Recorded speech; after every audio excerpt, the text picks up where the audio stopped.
Welcome back to the Westminster tradition where we unpack lessons for the public service. I'm Alison Lloyd-Wright, Managing Director of the Good Trouble Group and recovering public servant. And here with me on Ghana land are my two fellow recovering public servants, Managing Director of Good Government Advisory, Danielle Elston. Hello, Alison. And Caroline Crozer-Barlow. Hello, Alison. So we've heard loud and clear from some of our listeners, you've been asking for another hypothetical scenario-based episode, and that's what we have for you today. But this time we're not near the Minister's office and we're not in the executive suite.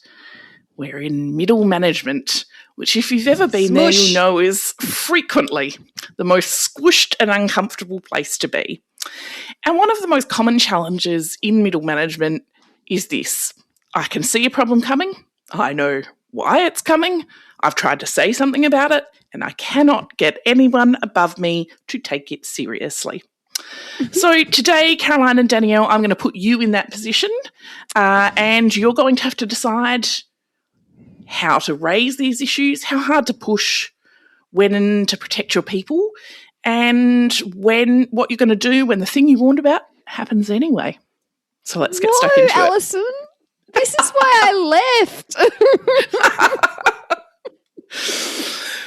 Or perhaps more accurately, when the thing you have advised against, you nonetheless have to implement. Yeah. Yeah.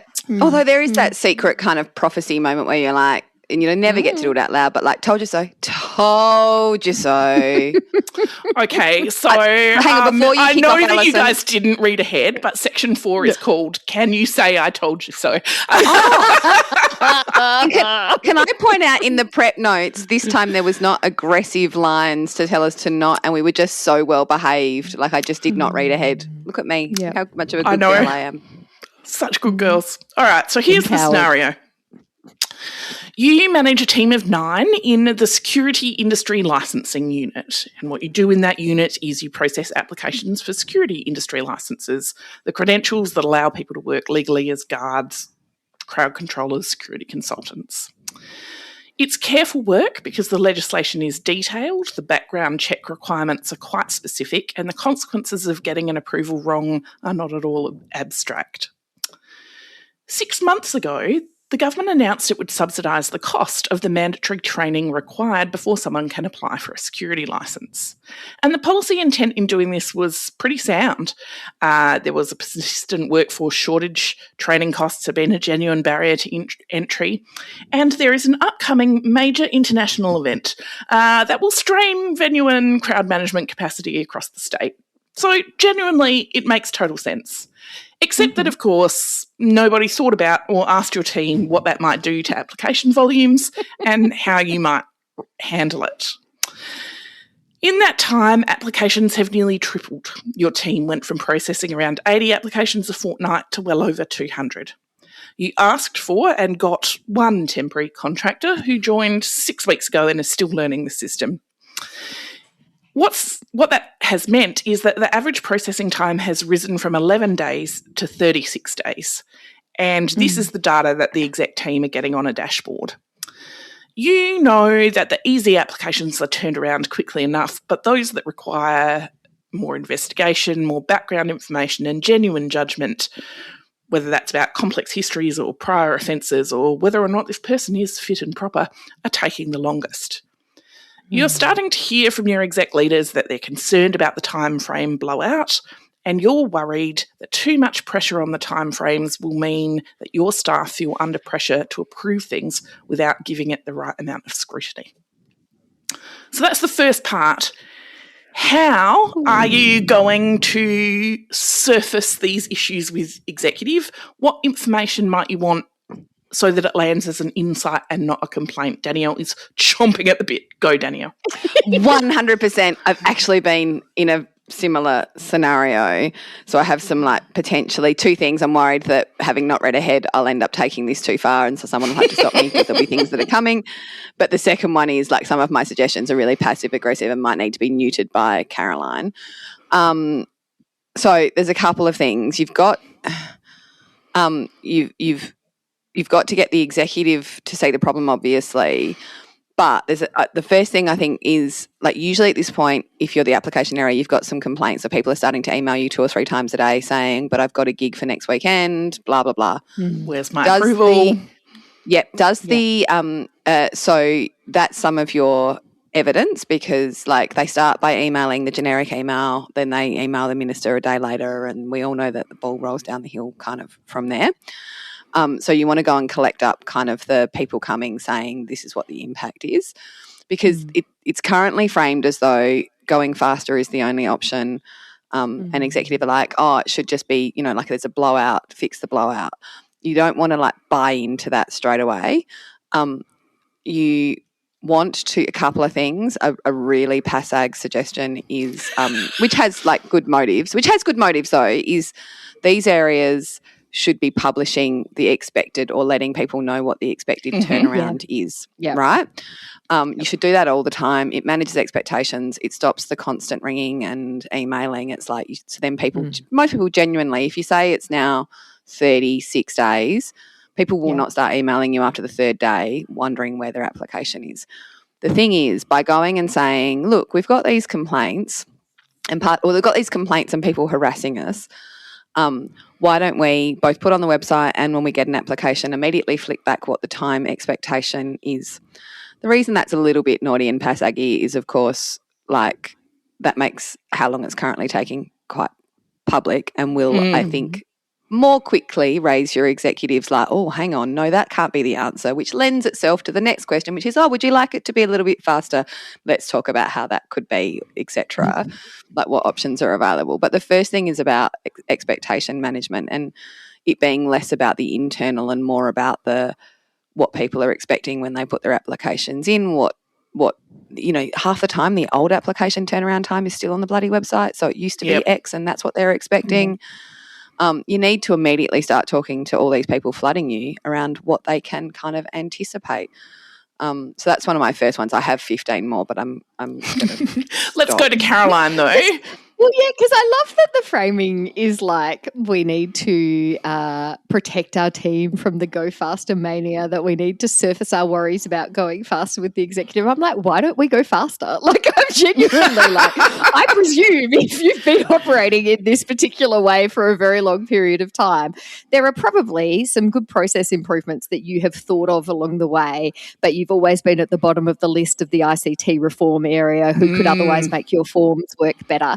Like, I feel like this is the spoken moment like a true disconnected person. There's an event coming, mate. They can't roll out a new ICT system in the next month. I mean, it's a bloody good time to say this is what it would be for.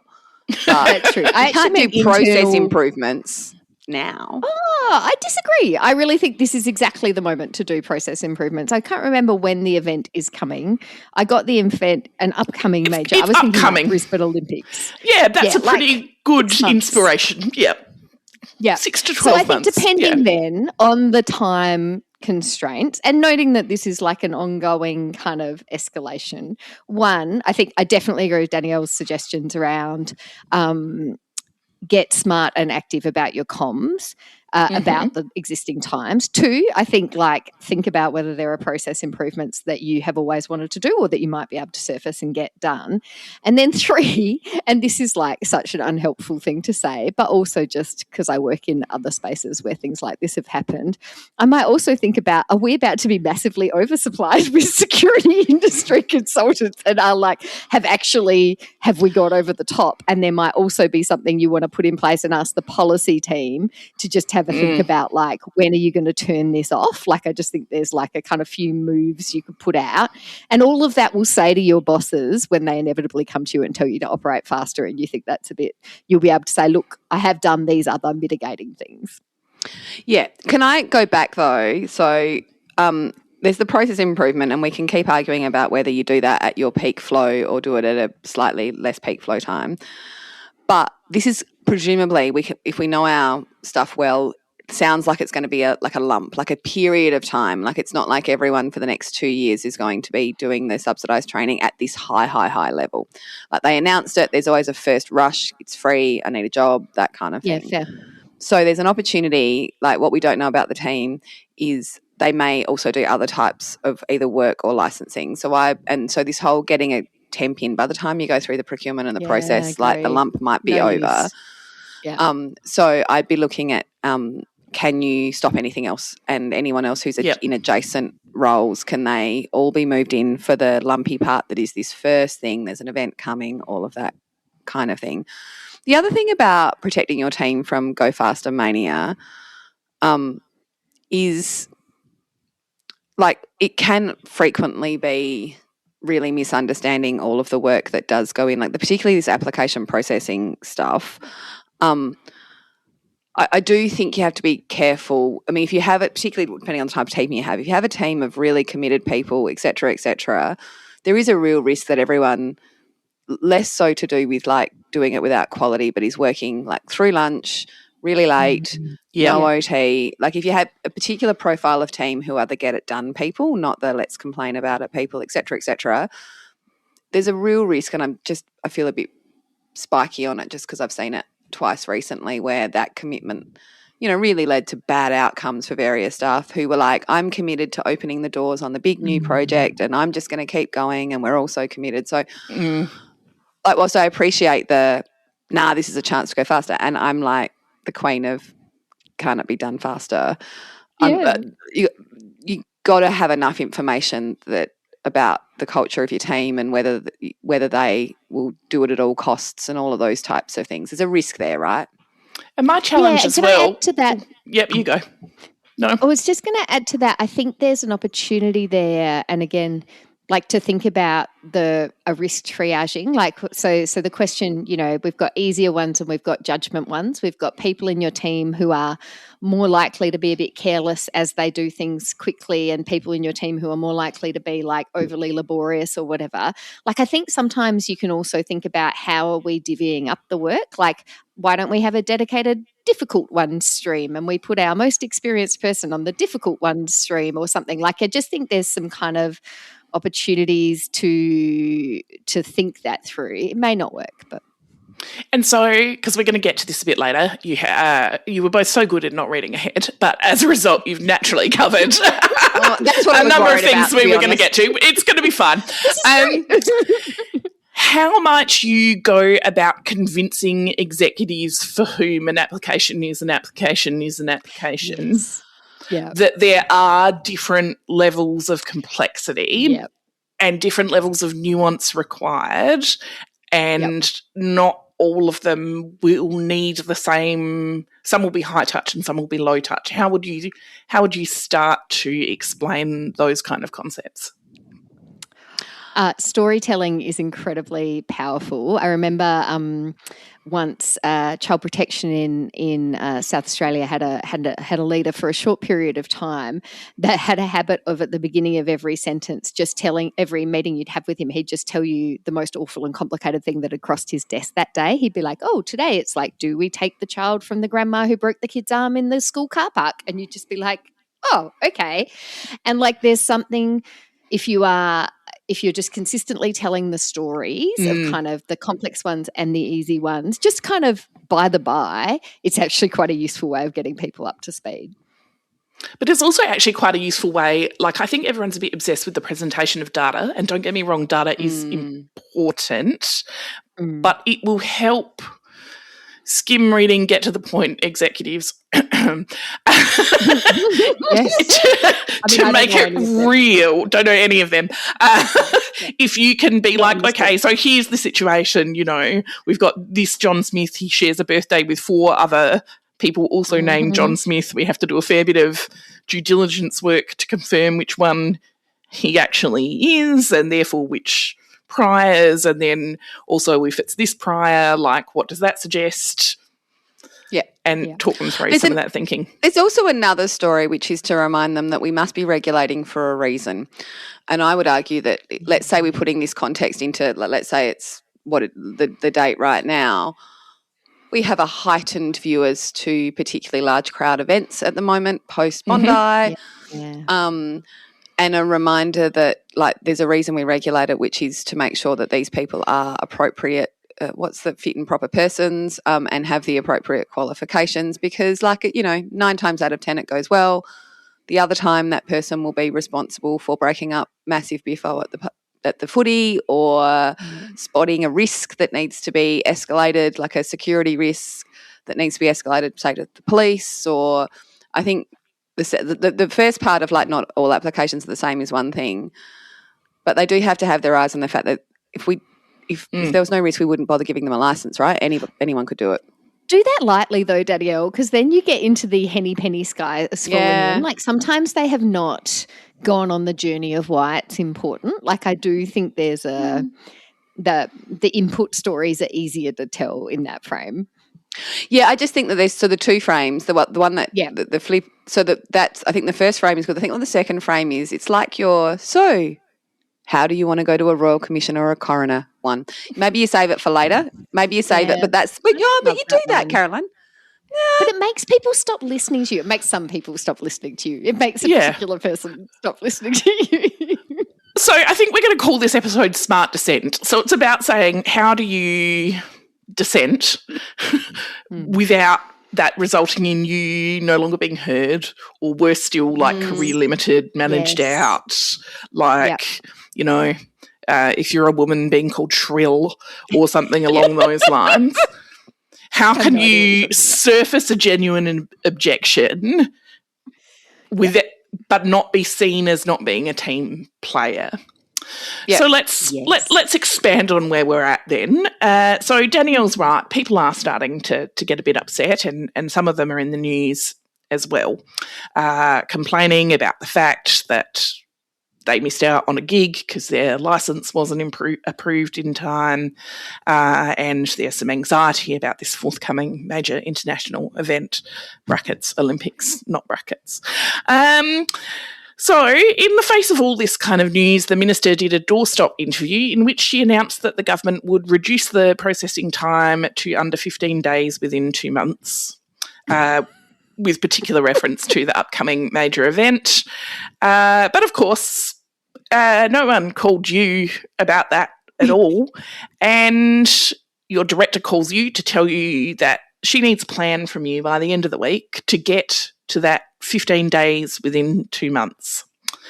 And you know that from your tripled workload, if you're going to hit 15 days as an overall average, you're going to need to process every application in roughly the same time frame as the straightforward ones are being processed.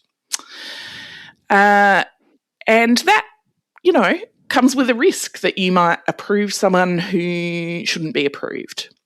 So in thinking about this plan that you have to send up to your director, you know that if you write a plan that says 15 days is not achievable without compromising quality, you're not going to be seen as a team player, and you're going to be seen as a person who's not on board and not solutions focused. At the same time, if you write a plan that says, yes, we can do 15 days, and you hit that target by cutting corners or approving someone that shouldn't get approved, you know that the blame for that will end up living with you and your team. So how are you going to write a plan that might be honest about what 15 days actually requires? Go for it, Caroline. So we had a great conversation with Commissioner Kylie Kilgour the other day about things that people infer ministers have told them to do and things that people know ministers have told them to do. So in this case, like, I disagree with your premise, Alison, because what she's told me to do is to hit 15 days. And do you know how I can do that? At 15 days, I can reject any complicated application. Stole mine. That's where I was going. But I think, but of course that's where you're going, because that is in fact what would stop most people from thinking of that is that they would think my job is to get as many people approved because we're worried about a workforce shortage, right? But that's not what you were told to do. So what you can do is you can write a really helpful piece of advice that says, I can meet your 15 days thing. We're going to say no, a provisional no to everyone who is too complex to make that timeline. Of course, we'll then have a separate process for those people if they really want to persist. But like, we plan on this. Or we cannot meet your 15-day timeline. Like, I think like then at least you're giving a framework for providing a solution that meets what they want. Do you not think that some people would view that as like quite threatening? Yeah. Like a bit like when agencies are asked to come up with a saving and they're like, well, obviously we would cut our most popular program. The one where we feed babies. Yeah, that's the one. And then everyone's like, well, we don't want you to do that, so I guess no savings for you. But I think it helps them. I would frame it more, like I wouldn't be quite as turdy as those alternative black and whites, and then I'll throw to Danielle. But I would frame it more as, what is more important to you? Is it more important to you that you get a fast processing of most people? In which case, the best way I can do that is I can just do all of the simple cases and I'll put lots of people onto that. And in fact, we can probably do better than 15 days. We can probably do 10 or whatever, right? And then recognise that that's going to leave a group of people who get a kind of summary kind of no with a longer yes, recognising you probably have to do some reg changes to get to that process. But anyway, there's a whole other thing over there.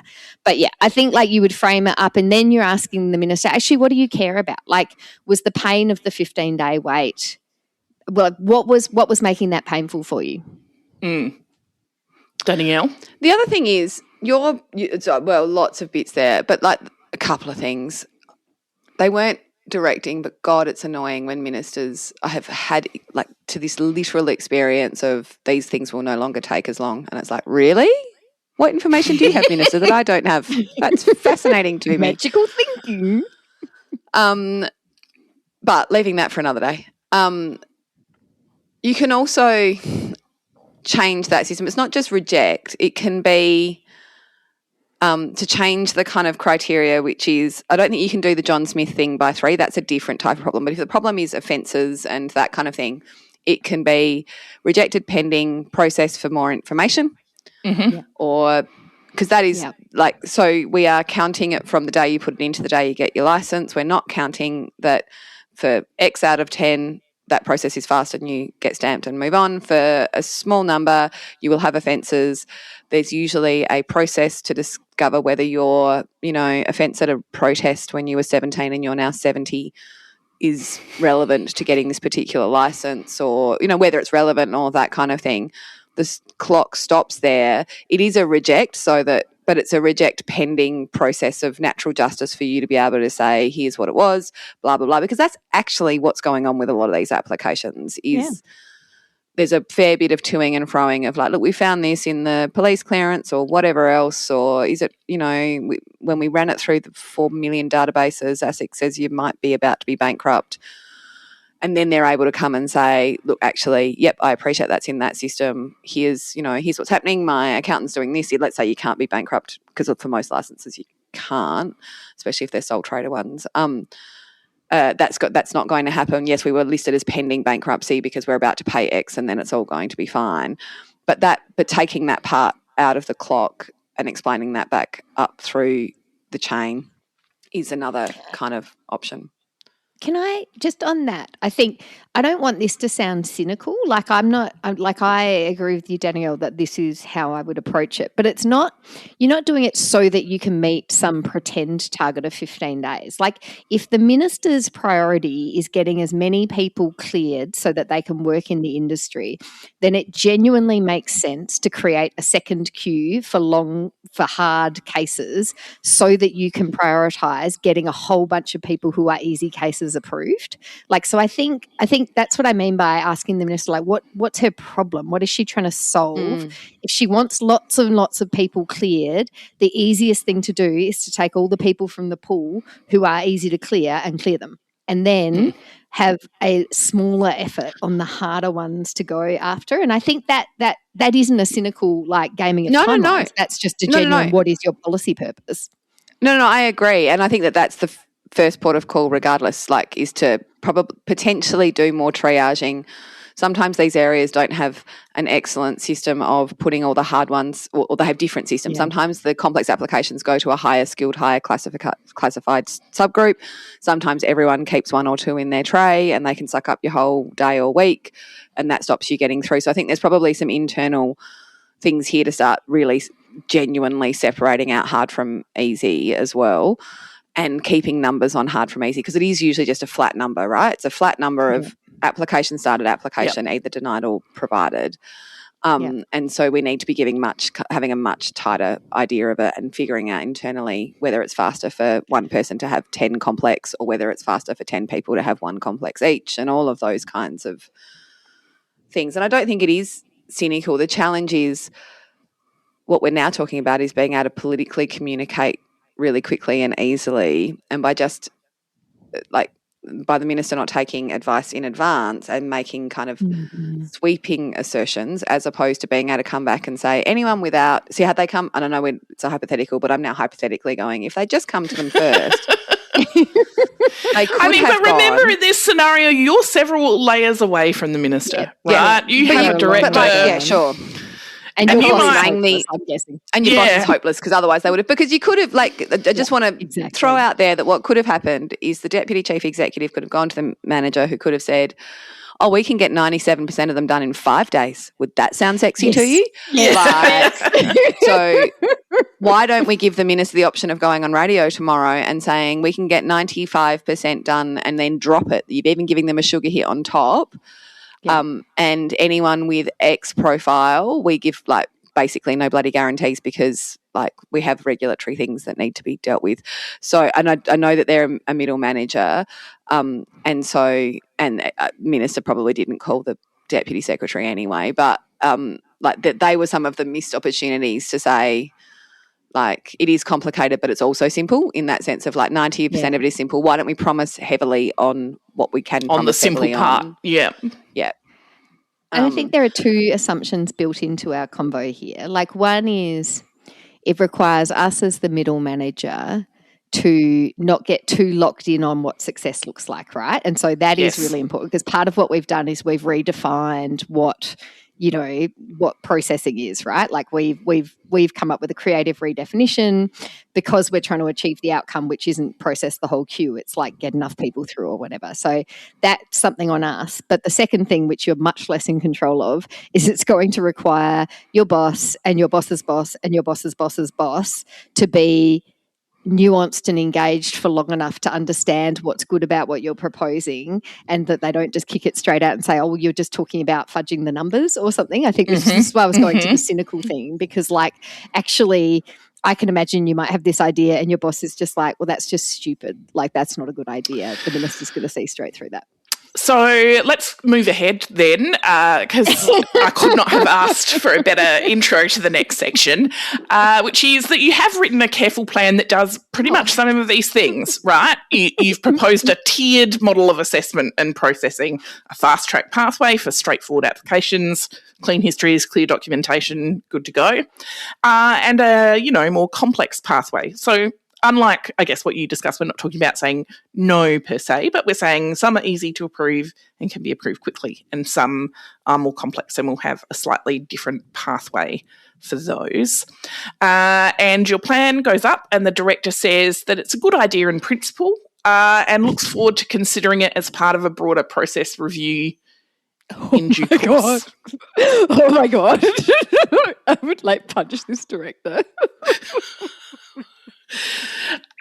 So what actually happens in that scenario is that people are just doing exactly what Danielle said. Some of them are working through their lunch breaks.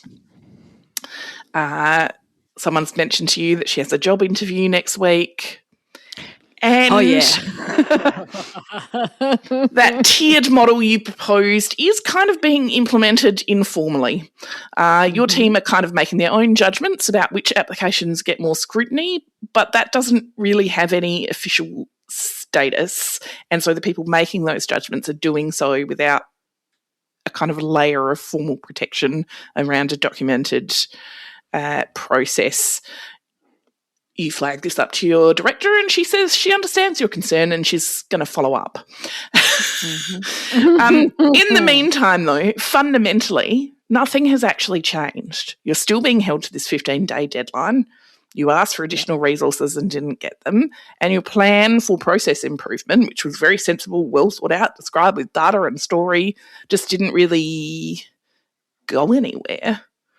So what do you do next and what actual levers do you have here? the levers, I guess, depend on how much people are paying attention still. Like, has the kind of fire passed?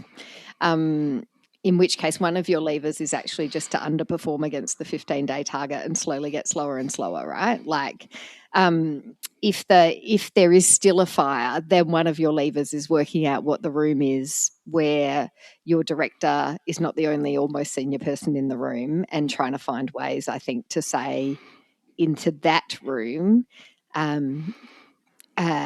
sort of the 2 or 3 key points that will make a canny listener go, ooh, I'm worried about the sustainability or risk of this solution in the long term. But so that's one of the things I wanted to talk about. How can you go around or over your boss if you have to without... In passing. Yeah. So in the lift, in the toilet. I was going lift too. I was like lift, toilet, kitchen, where you can like do the attempt at. It's a bugger. Those numbers are looking worse again this week. Hey, yes. In the stuff that you, I mean, again, I don't like this kind of behaviour. In fairness, but equally, it is one of the things that you can do. And I just can I go back a bit though, Alison? Like, I think there's some things that as a manager, remembering that, yes, we're trying to manage the politics and perhaps this not excellent director and stuff, but there's also like operational things you can be considering. One of the things I would immediately do is look for the recently retired and remind everybody that employing casuals in the public sector is actually possible and not that hard, and we don't have to go and call an agency, and there's probably regulated agencies and licensing agencies have an older staff profile than other areas. I can almost guarantee someone has retired in the last 15 months who knows how to use that system, whether it's that one or the adjacent team. So that's my second part is it's not usually the Department of Security Licensing. It's usually got similar functions around it. Someone will have moved or been promoted like out of that team into the something licensing team, all of those types of things. I'd be hunting those people down and going back up the line and saying, particularly the ones inside the agency. It's like if this remains our number one priority, then other places are going to have to cough up, other parts of it are going to have to cough up as well. And Sally got a promotion from a 4 to a 5 into some other licensing team last year. I need to bring her back for 3 months while we settle a medium-term strategy on this. Yep. She can stay at a higher level, but that team's just going to have to cough her up. Again, so-and-so retired in December. I'm sure they'd love 2 weeks, 4 weeks casual work that doesn't impact on super or pensions, because you usually can just pick up a bit of work. They know how to do this stuff. I wouldn't have to train them. Like, I would be thinking more laterally about the resourcing question. And can I just throw in why I love that so much, Danielle, is because, you've said in the briefing up, like, I need X FTE, right? And I've got to say, whenever I read anyone saying X FTE, I instantly in my head go, but it's going to take you a couple of months to get the person on board, and then blah, blah, blah, blah, blah. Going to someone with something that doesn't feel like an ongoing budget commitment, but is just like a stopgap, is so much easier. Like, just getting people kind of seconded in for a short period of time is way, way process easier. So, like, I just love that. Yeah. Also, or approval to pay overtime or other kind of easy. You're not doing a hard thing. No, what might you be and you're doing? not asking for structural commitments or anything. So I agree, Caroline. It's the short term nature of it. And I'm still looking at this thinking we will not have this spike in security. Like, we cannot possibly need that many more of them after we get past our Olympics, our World Expo, whatever. It will be a flash in the pan, and that's important, and we need to resource flashes in the pan and all that stuff. But like, my point being that those other things aren't long-term commitments. Go and get that person back who got that promotion into that other team. Go and get the retired person back. And then when this is all over, we can probably go back to BAU. Yeah, like on that episode of The Pit where they bring back the retired nurse administrator who knows how to do things in paper when their electronic system goes down. 100%. Love her. Your team, though, they're not thriving, right? They're working through lunch. One of them has told you about an interview. They're coming into your office in various states of distress. What might you be looking to do with your team, or reassurances might you try and offer them? So One thing I thought Danielle might be going to before, when you think about what your existing levers are, like I would actually just be like thinking, what are your work health safety kind of framings around, like some officers take this stuff really seriously. And so like I think possibly it's worth logging a few little concerns in with your work health safety risk register. But two, like if someone's coming and they're miserable, I don't know that I would fight to keep them. Like I would be like, yeah, buddy, like if you've got a great opportunity somewhere else, you go, like flee the sinking ship. Because I genuinely, you are not in control. If you aren't able to make this better for someone, you shouldn't be asking them to stay. Like, and you shouldn't pretend you can if you can't. Yes. Right? Yes. Because I think one of the challenges about middle management is you own all the responsibility and accountability, but none of the decision making. Yes. And you've asked for resources and you've offered different ways of doing things, and for whatever reason, they're not a priority right now. And so you can signal to your team that you've had their backs, but in the meantime... Yeah. I think there's a couple those are the of things. constraints. This is also the really big time where you do need to figure out how long this is going to go on for, because agreed. So that's a bit more forward, like a bit more policy work. You know, what's the training pipeline? How many people enrolled last week? It must take at least a few hours to do the training, so that will give us some indication by contacting RTOs or the area in government doing that to see when this pipeline is going to stop flushing out to me. Because I think one of the challenges and something I hear a lot is, I don't mind it when it's a peak, it's an emergency, but I am starting to feel like I am rolling an everyday from a expectation, to a crisis, to a fuel, to a whatever. And what was once a bit of adrenaline, a few weeks of whatever, a few months, is now actually 7 years, and there has never been a tapering off. And what you can do with adrenaline and goodwill for a period of time for common good is time limited. So I'd be wanting to start to reframe from the when are we getting out of emergency mode into this is our business as usual. What does a month from now look like? And I want to have that clearer in my head. Because you shouldn't promise your staff it's going to get better if it's not. If it's not getting better, if the medium is that we are still going to be pumping through this many security officers with this size team in a year, then that is what it is. And there's nothing worse than the managers who's like, I'm looking into it, it will get better, it'll be easier, and you just do it for weeks and weeks and weeks. And same with like what the director's done, which is, I've read your plan, thanks. Yeah, no, it's very well thought out. We'll spend a few years thinking about that while you're all drowning. Have a nice time. So I think you need to figure out what a month, 3 months and a year from now looks like realistically with and then start being able to reflect that really realistically back into the team, because it's the not lying, that's not what I meant at all. It's the like pacifying and kind of non-answers that really erodes. And people often say, she was so lovely, but I had to stop working for her because like effectively we were just in this perpetual, I know it's hard, I'm with you, I know it's hard, I'm with you kind of thing.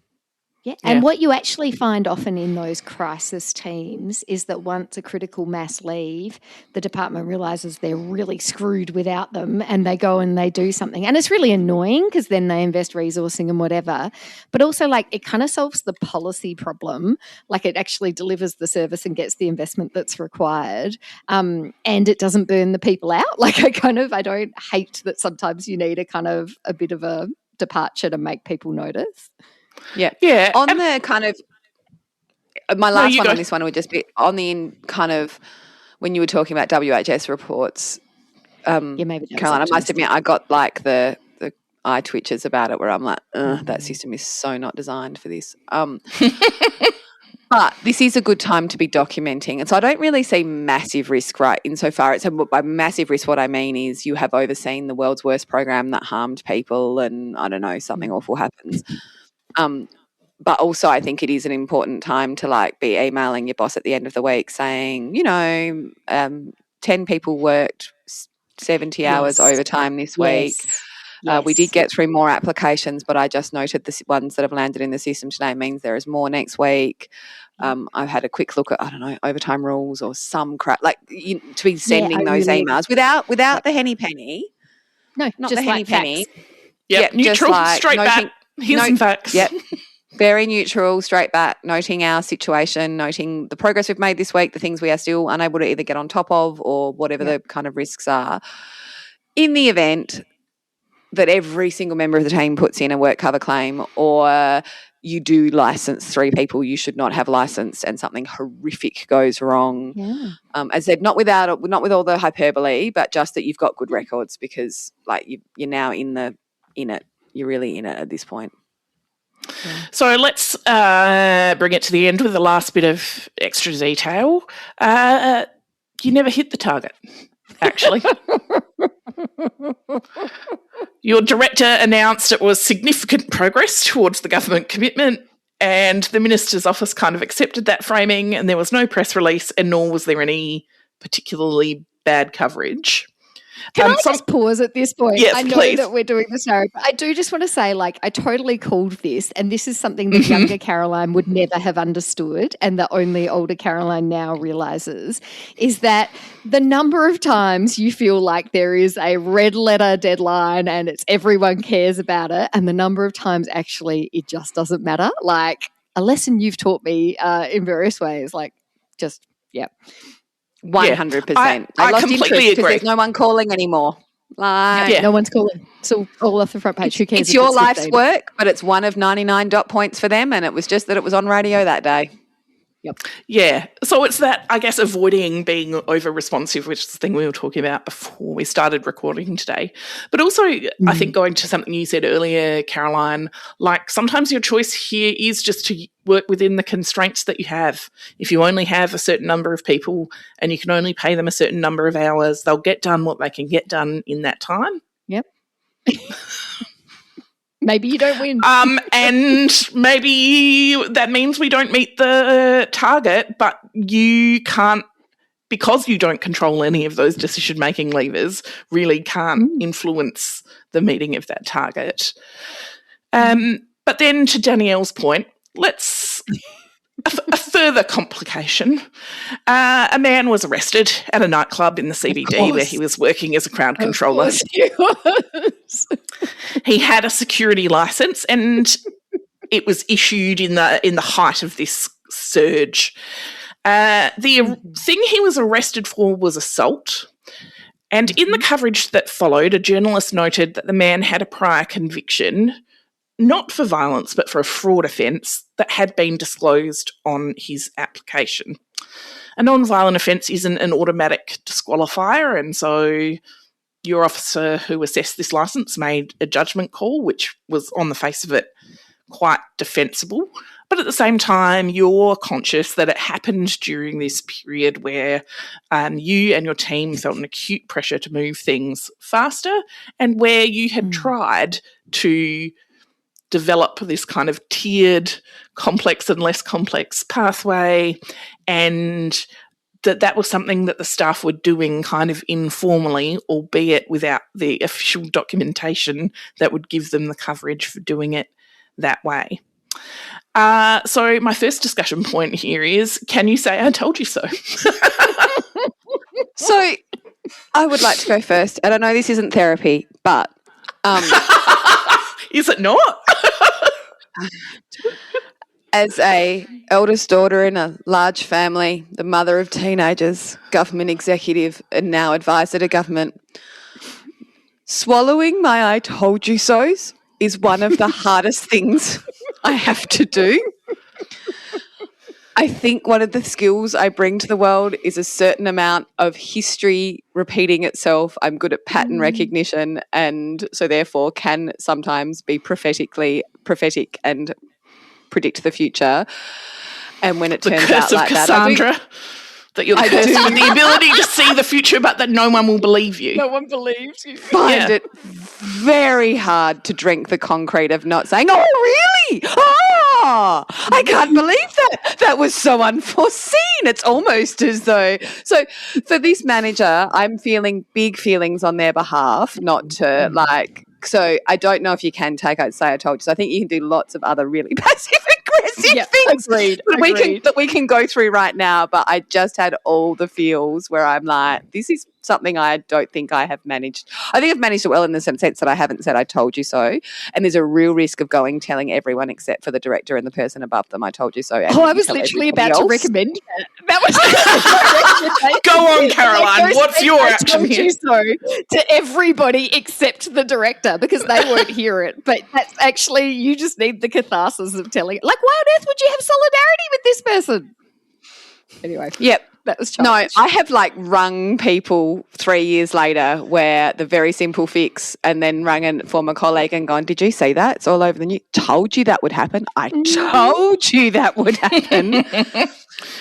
It's very hard. I think that I don't think you can say I told you so. I think you can say, do lots of I think we should prepare X because we will have situations where these things are not linear insofar as the number of applications.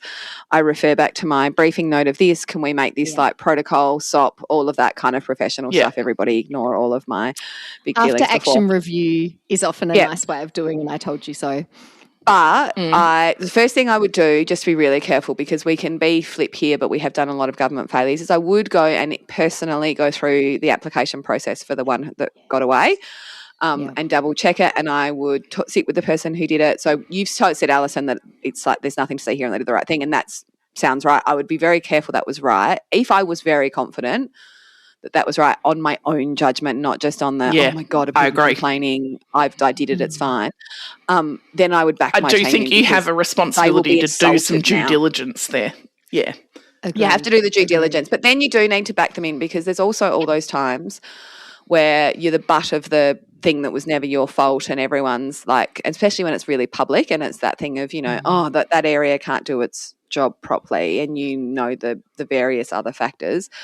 There's a second risk here, that the risk that all your team leave, et cetera, when it was really busy, is much more compounded by everyone leaving, with everyone saying that they don't know how to do their job and that they didn't do a good job. People find that really awful, being the area under, what did they call it? What did you call it?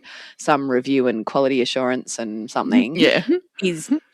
Can be soul destroying for places. And especially when the merits of it are thin.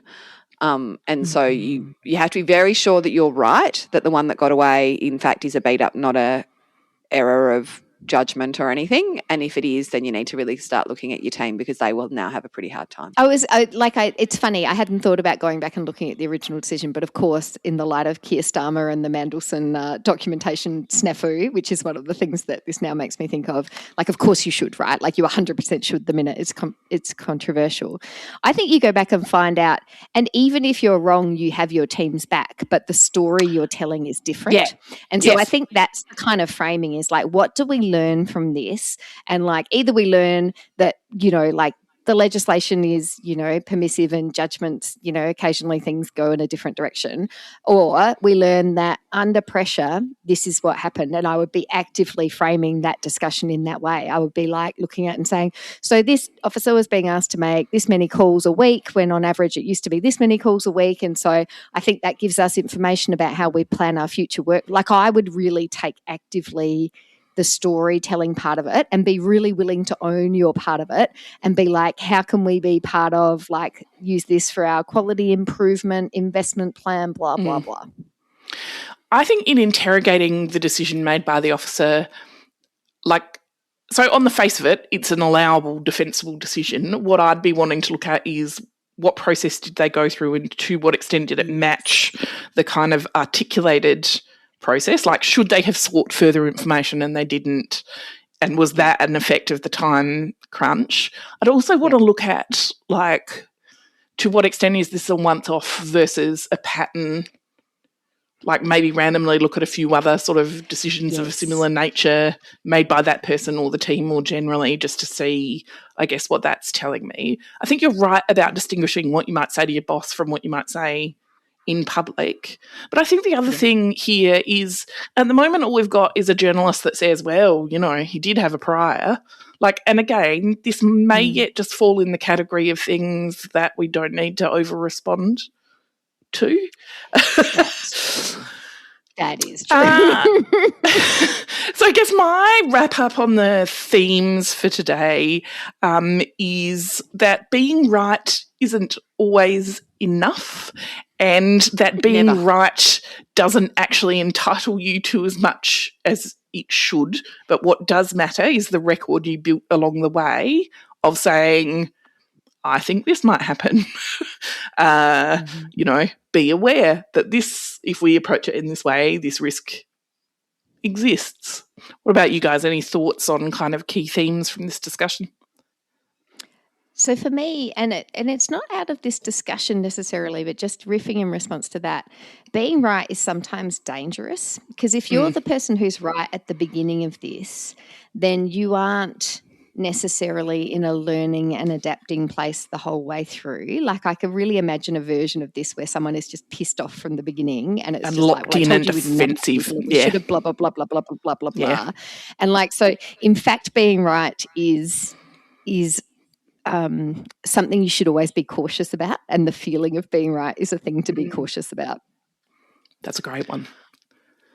Yeah, I don't think we talked. So one of the things I reflect on is like we probably didn't talk enough about how you keep your team together in one of these situations, and that there's the part of the middle smoosh that we talk about is how much time do you give an executive, their boss, and a minister, and how much time do you give the 16 people who have to go home on Friday either feeling like they had a good week or not. And I think the risk in these situations, if they've got that crisis feeling, is it's all up and none of it's down. And I think you should do your very best to invert the kind of instinct that the people you automatically need to keep happy no matter how many hours it takes are the people above you. And I don't mean that in a kind of don't do your job way, just that when you're allocating your time, it's actually the 16 people delivering all these things. They're either going to get it right or wrong based on how much confidence you have in them, whether they start getting panicked, which is how you get to the application that may or may not have gotten through. How regulated are they? How persecuted do they feel? How can you turn any of those things around? And that you should actually be spending more time on that, because that will impact the ultimate outcome for public value and government more than the amount of time you spend wondering about whether the executive looked at you funny in the lift because the numbers dropped yesterday and they've now got a bloody BPI dashboard thing and they can see it, and like Power BI, whatever it's called. BPI?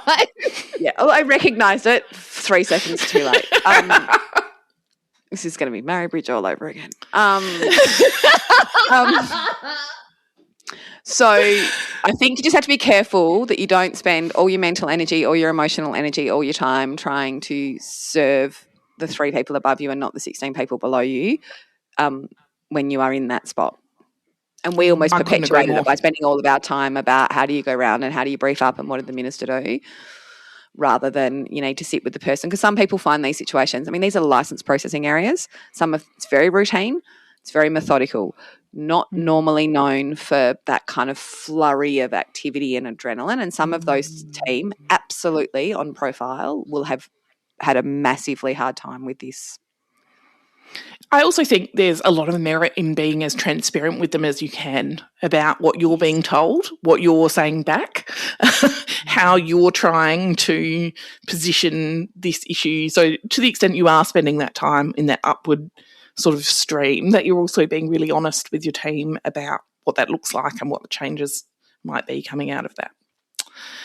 So that probably wraps us up for this one. The winner of our coveted Westminster Tradition mug for this episode is Sam Brain, who wrote to tell us that he disagreed with us, which in the spirit of this episode, we deeply enjoy.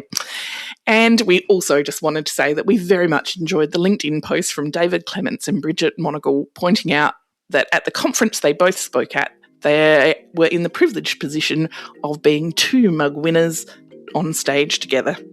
Till next time. Just some appropriately bureaucratic disclaimers. While we've tried to be as thorough in our research as busy full-time jobs and lives allow, we definitely don't guarantee that we've got all the details right. Please feel free to email us corrections, episode suggestions or anything else at thewestminstertraditionpod@gmail.com. Thanks to Pampot Audio for our intro and outro music. Till next time.